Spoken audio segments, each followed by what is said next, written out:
இறையேசுவில் அன்புமிக்க சகோதர சகோதரிகளே, நோன்பு என்பது நம்மை இறைவன்பால் ஈடுபடுத்துவதற்கான முயற்சியாகும். இன்றைக்கு நோன்பிருந்து கால்நடையாக பல திருத்தலங்களுக்கு மக்கள் செல்கிறார்கள், நோன்பிருந்து செபிக்கிறார்கள். இவை அனைத்துமே இறைவனை அடைவதற்கான ஒரு தேடலையாகும். இந்த நோன்பு நம்மை கடவுள் பக்கம் ஈர்ப்பதாக அமைகிறது. அவரோடு நெருங்கி வருவதற்கு நமக்கு உறுதுணையாக இருக்கிறது.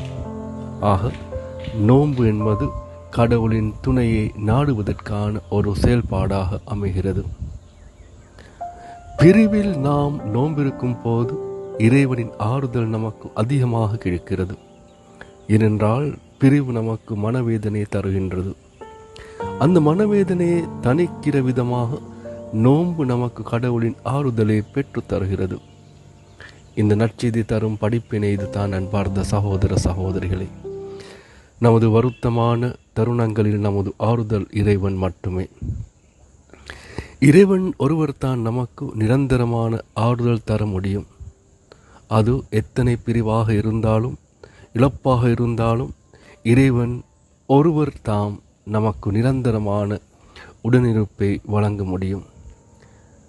நண்பர்கள் ஒரு நாள் நம்மோடு இருக்கலாம், மறுநாளில் அவர்கள் நம்மை விட்டு பிரிந்து விடலாம்.